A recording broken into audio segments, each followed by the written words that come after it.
আজকে আমি রান্না করছি কচুর শাক। তা কচুর শাকের জন্য আমি প্রথমে শুকনো লঙ্কাটাকে একটু ভেঙে নিয়েছি, একটু তেজপাতা, আর এখানে আমি ছোলা আর ছোলার ডাল ভিজিয়ে রেখেছি। কিন্তু এটা না অনেক সময় দেখি সিদ্ধ করেও দিয়ে দিচ্ছে, কচু শাক যখন সিদ্ধ করে সেই সময়ও দিয়ে দেয়। আর আমি কালো জিরেটাকে বেটে নিয়েছি কাঁচা লঙ্কা দিয়ে, কিন্তু বেশি আমি করিনি, পেস্ট করিনি। কেন এখান থেকে একটুখানি আমি তেলের মধ্যে দিয়ে দিচ্ছি কালো জিরে ফোড়ন। এখানে তাহলে কালো জিরে কাঁচা লঙ্কাটা দিইনি, ফুটে ওঠে শুকনো লঙ্কা আর কালো জিরে। এটা হওয়ার জন্য আমি এখানে কী করেছি, যে ছোলার ডাল আর ছোলার ভিজিয়ে রেখেছি, এটা আমি হালকা তেলে একটু ভেজে নেব নুন দিয়ে। নুন হলুদ একসাথেই দেওয়া যায়। আর কচু শাকটা আমার সিদ্ধ করে আমি জলটা একবারে রেখে দিয়েছি। দেখো কচু শাক সিদ্ধ করে রেখেছি, এখানে দুটো কাঁচা লঙ্কা রেখে দিয়েছি। এটা ভাজার জন্য আমাকে একটু অপেক্ষা করতে হবে, আর গ্যাসটা আমি লো ফ্লেমেই রেখেছি, কারণ যাতে ভালো করে ভাজা হয়। এবার আমি এটার মধ্যে একবারে নুন আর হলুদটা দিয়ে দিই। নুন বেশি দেওয়া দরকার নেই, কেন নুন এটা কষালে না একদম কমে আসে।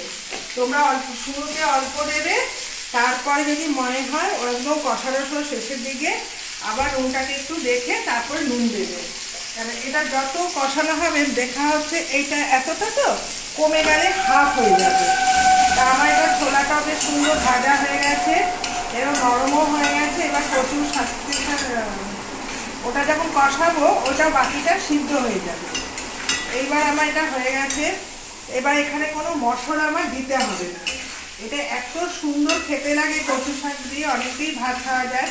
আর কচু শাকটা যদি সিদ্ধ করে জলটা ফেলে দিতে তো সবারই হয়, কেন গলা কুটকুট করতে পারে। অনেক সময় দেখে কচু শাক কিন্তু গলা কুটকুট করে।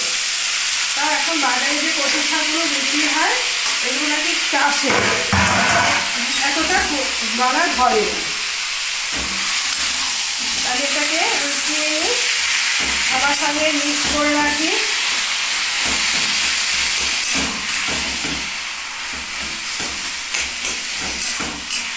এটাকে যত জলটা শুকাবে তারপরে ঘন্টা বা হাতার পিছন দিয়ে না এরকম করে বাকিগুলো আমি বেশি সিদ্ধ করি, গোটা গোটা রেখেছি।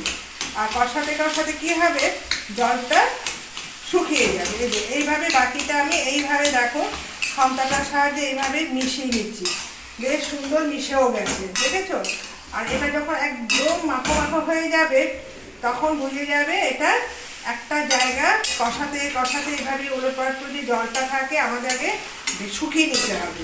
আর জল দেখো এখান থেকে নুন দিয়েছি যেহেতু আবার জল বেরোচ্ছে। তার বাকি যে ছোলাটা ডালটা দিয়েছি এটাও সিদ্ধ হয়ে যাবে। আর কচু শাক যত তুমি টিপে দাও কড়াইতে যখন দেবে একটু জল বেরোবে। এটা পুরো জল, এটা আস্তে আস্তে যত মাখো মাখো। আর তেলের পরিমাণটা একটু বেশি দিতে হবে, কেননা তাহলে টেস্টটা সুন্দর হবে। এর পরিবর্তে আমি কি করছি, এর মধ্যে যদি একটু আখের গুড় দেওয়া যায় দুর্দান্ত স্বাদ লাগে। এই যে আমি এতটা আখের গুঁড়ো দিয়ে দিচ্ছি। কচু শাকে কিন্তু মাস্ট হচ্ছে আখের গুড়, চিনিটা দেওয়া যায় না, তাহলে চিনির থেকে জল ছাড়ে। আর গুড়টাও কি সুন্দর টেস্ট আছে। আমার কচু শাকটাও বেশ হয়ে এসেছে, বাকি গুড়টা ওটার সাথে মিশিয়ে দিচ্ছি। দেখো এইবার আমি একটু 5 মিনিট চাপা ঢাকা দিয়ে রেখে দেব। পাশের গ্যাসে বসিয়ে দিচ্ছি, লো ফ্লেমে হতে থাকুক। আর এটাও আমার এই দেখো আরেকটা ভাজা তোমাদের সঙ্গে শেয়ার করছি। এটা আমি ঢাকা দিয়ে রেখে দিচ্ছি, আস্তে আস্তে লো ফ্লেমে হতে থাকুক। পাশে গ্যাসটা বসিয়ে দিলাম, এই দেখনা হতে থাকুক। আর আজকে দেখো কত রকমের আমার ভাজা। ঘরে একটু কাঁকরোল কেটেছি গোল গোল করে, বেগুন করেছি, আলু আর হচ্ছে পটলটা আমি দেখতেই পাচ্ছ নুন দিয়ে একদম, এই দেখো দেখেছো এইভাবে আমি একটু নুন দিয়ে সিদ্ধ করেছি। আর মাঝখান থেকে আঙুল টিপে টিপে আমি একটু ফাঁকা করে দিচ্ছি। চামচ দিয়ে হয় যেহেতু একটু নখটাও বড় থাকলে সুবিধা, আমি নখ থেকে এখান থেকে একটু এরকম করে টিপে টিপে দিচ্ছি, যাতে ভেতরটা যেন কোনো কাঁচা না থাকে। পটলটা দিলে পরে দেখবি লাল হয়ে যাচ্ছে, এই দেখেছো কীরকম ফাঁকা ফাঁকা করে দিয়ে দিচ্ছি। বোঝা যাবে না, এরকম আমি টিপে দিয়েছি। এবার আমি কী করেছি, আজকে আমি চালটাকে বেটে নিয়েছি, আর এটা সম্পূর্ণ হবে আমার সর্ষের তেলে। আর এখানে কড়াইতে যেহেতু সকালে একটু লুচি করেছিলাম, লুচির তেলটা রয়েছে, এটাকে আমি করব সর্ষের তেলে। সাদা তেলে অনেকদিন পটল ভেজেছি, কিন্তু সর্ষের তেলে আমি কোনোদিন ভাজিনি। বলছে এটা টেস্ট নাকি আবার অন্যরকম। আমার এখানে সমস্ত কিছু দেওয়া হয়ে গেছে, যে বেসন, হলুদ, একটু সামান্য লঙ্কার গুঁড়ো আর নুন। এইবার আমি কি করছি, যে চালটাকে একটু এটার সঙ্গে আমি মিশিয়ে নিলাম। এমনি বাজারে চালের গুঁড়ো কিনতে পাওয়া যায়, কিন্তু সবসময় না বর্ষাকালে চালের থেকে দেখে দিন পোকা বেরিয়েছে, আর চালের গুঁড়োটা একটু মোটা, চাললেও না পোকাটা দেখি পোকার মধ্যেই রাখে। তারপর আমি প্যাকেটটা ধরে ফেলে দিলাম। তখন আমাকে বললো কি, হ্যাঁ বর্ষাকালে তো আমি চালের গুঁড়ো তুলি, তাও একটা দোকান আমাকে দেয় না, আর একটা দোকানে ওর না বলে আমি বুঝতে পারিনি। যাই হোক, কাউকে দোষ দেওয়াটা উচিত না। তারপরে যাই হোক, আমি এবার পটলটাকে চামচের সাহায্যে ভালো করে নিচ্ছি। তেলটা গরম হলে এর মধ্যে আমি কি করব, একটু গরম তেল মিশাবো। এর মধ্যে আর একটু জল অ্যাড করতে হবে, কিন্তু বেশি পাতলা করলে চলবে না। আর এই চালের গুঁড়োটা দিলে এত সুন্দর মুচমুচে হয়, বলার মতো নয়। তা আমি তোমাদের সঙ্গে এই চালের গুঁড়ো দেখবে অনেক সময় না যে কোনো বড়ার মধ্যে একটু কেউ কালো জিরে দেয়, কেউ পোস্ত দেয়, কিন্তু চালটা যদি বেটে এইভাবে করা যায়, যখন তুমি গরম গরম ভাজা খাবে দেখবে ওপরটা বেশ মচমচে কড়কড় লাগে। যে জিনিসটা কড়কড়ে লাগে সেটা সুন্দর টেস্ট হয়। দেখো, তোমাদের সাথে কথা বলতে বলতেও আমার বেটারটা রেডি হয়ে গেল। এইবার আমি তেলটাও দেখি গরম হয়েছে কিনা দেখি, একটু হাতার সাহায্যে আমাকে এটা গরম তেলটা এখানে মিশাতে হবে। না, তেলটাও দেখি গরম হয়ে গেছে, ধোয়া বেরিয়ে গেছে। আর তেলের পরিমাণটা একটু বেশি রাখবে। এই দেখো, দেখেছ, এখানে রেখে দিলাম। এবার আমি চামচের সাহায্যে এটাকে ভালো করে মিশিয়ে নিলাম। দেখেছ, এইভাবে দেখবে তেলটা ভালো করে, এইভাবে না একভাবে মিশালে কি ভালো হয়। অনেক আছে একবার এইভাবে মিশাচ্ছে, হ্যাঁ, কিন্তু একভাবে আমি মিশিয়ে নিচ্ছি। দেখো, যে যেভাবে তা চেষ্টা করবে একভাবে। আর মাঝে মাঝে দেখবে তেলটা বেশি, যেহেতু গরম তেল দিয়েছি, সাইডে চলে যাচ্ছে। এটা আমার হয়ে গেল। এইবার আমি কি করছি, প্রথমে একটা আলু নিচ্ছি। এই আলুটাকেও যদি এইভাবে ভাজা যায়, তা এই দেখো, প্রথমে আলুটাকে আমি একটু এইভাবে ভেজে নিয়েছি। দেখবে কি সুন্দর ফুলে আসবে। তখনই দেখবে, যেহেতু সর্ষে তেলে, দেখো এখন দোকানে আলু ভাজার মতো ফুলে এসেছে। এবার একটা একটা করে বড়া তোমাদের দেখাচ্ছি। আমার আলু বড়াটা দেখো দোকানে পারফেক্ট কালার চলে এসেছে। এবার বানাবো পটল। দেখো, পটলটাও দোকানে বেশ, এখন পটল দোকানে, চপের দোকানে পটল পুর দিয়েও করছে, যেহেতু আমার ঘরে আমি কোনো পুর দিইনি, পুর ছাড়াই বানাচ্ছি। এই দেখো, পটলটাও দিয়ে দিলাম। এইবার করছি বেগুন। দেখেছ, একদম দোকানের মতন বেগুনি না হোক, ঘরের পদ্ধতি। যেহেতু এখন বর্ষাকাল, তোমরা এই ভাজাগুলো বাড়িতে বসে বসে বানাতে পারো, সন্ধ্যার সময় স্ন্যাকের সাথে বা দুপুরে ডালের সাথে। আর কিছু দরকার নেই, একটা পটল ভাজা আর একটু ডাল দিয়ে যদি খাওয়া যায়, খাওয়াটা বেশ সুন্দর জমে যাবে। বুঝেছো, এখানে আমি বেগুন আলুটাও ভেজে নিয়েছি।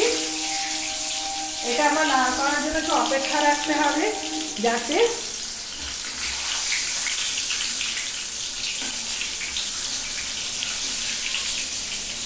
দেখো পটলটাও সুন্দর লাল হয়ে গেছে, একদম দোকানে পারফেক্ট মতো। এই দেখো বেশ মচমচা হয়েছে, ওপরটা দেখেছো, মনে হচ্ছে পটলের চপ। আর তো বেগুনিও করেছি। এই চপগুলো খেতে এখন সবটা করবো না, এখন যতটা লাগবে ডালের সাথে আমি একটু রেখেছি, আর বাকিটা আমি সন্ধ্যার সময় আজকে রেডি করে রেখেছি, চায়ের সাথে স্ন্যাকের সাথে খাবো। বিকেলবেলা রান্না করতে ইচ্ছা করে। এই দেখো, আমার বেগুনি হয়ে গেছে। এবার কাঁকরোলটাও ভাজিনি। আর সব রকম আইটেম আমি একটু একটু, কেউ বেগুন খায় না, কেউ কাঁকরোল খায় না, তার জন্য আমি কী করছি, সব কয়টা একটু একটু করে ভেজে নিচ্ছি। আর দেখো, সবচেয়ে এখন আলুটাও দিয়ে দিচ্ছি। আর অল্পটা আমি পরে করব, বিকেলের দিকে অর্ধেক করব। দেখেছো কি সুন্দর ভাজা হয়ে গেছে। আর পটলটা এখন করবো না, পটলটা রাত্রে করবো। কচু শাকটা আমার পাশে হয়ে গেছে। আজকে সকালবেলা একটা অদ্ভুত কাণ্ড হয়েছে। সকাল 7টার সময় একটা ছেলে অল্প বয়সী মাথায় করে কচুর শাক বিক্রি করছে, ভালো কথা। দাম চেয়েছে, এক আটির দাম চেয়েছে 30 টাকা। আমি বললাম 1 আটি 30 টাকা আমার না। হ্যাঁ, তারপর আমার সমস্ত ভাজা হয়ে গেছে। এবার আমি কি করছি, এবার বেগুনগুলো, ও সকালবেলা কি হয়েছে, 30 টাকা কচু শাক চেয়েছে।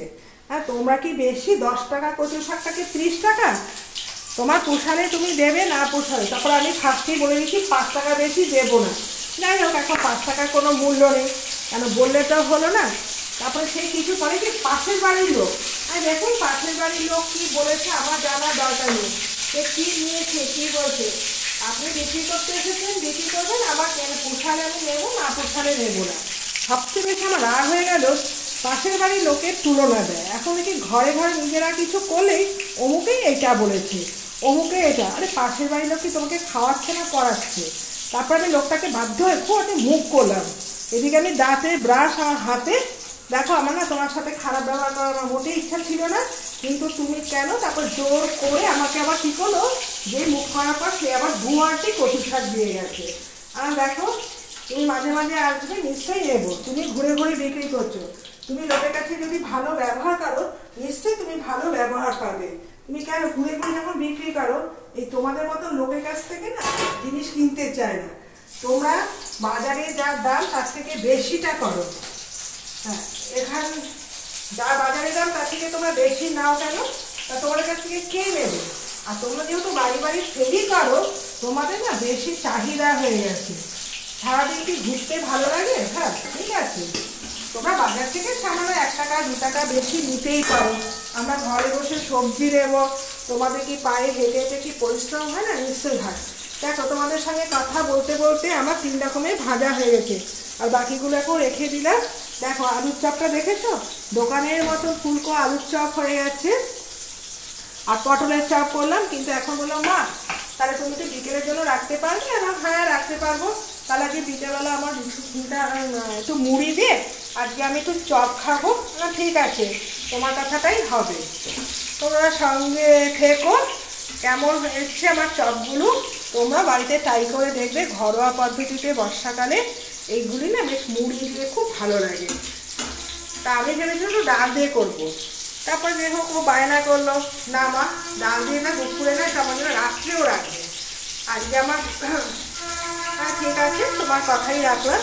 আমার চপও হয়ে গেল, তোমরা সঙ্গে থেকো। তুমিও চপটাই করছো? বা কি সুন্দর! ও এখন একটু একটু করে রান্না শিখে গেছে, অনেক কিছু রান্না শিখে গেছে।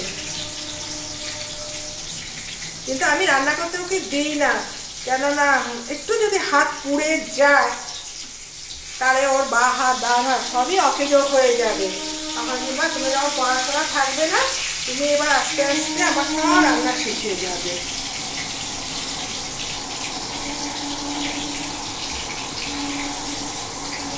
কেমন হয়েছে মা আলু চপটা? মা, আলু চপ খেতে ইচ্ছা করছে, এই তো মনের কথা বলে ফেলো। দেখো, এগুলো এখন খেলছে বসে বসে, ও চপ বানাবে।